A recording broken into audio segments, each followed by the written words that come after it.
Hey, what's going on, everyone? Here I got this 2011 Mercedes GL350.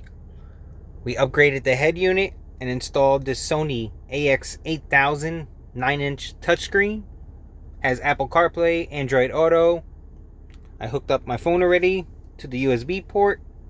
Activates Apple CarPlay. Now you have it here on the screen. The screen does stick out from the dash to make it look like it's floating.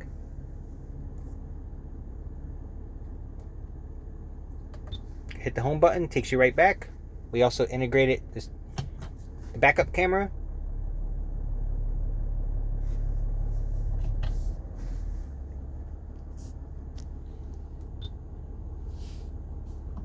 Close the K-Love and we also integrated his steering wheel controls. Volume up, volume down. You should see the look on Kelly's face. This is a big moment. Sony's 9-inch touchscreen. Thank you guys for watching.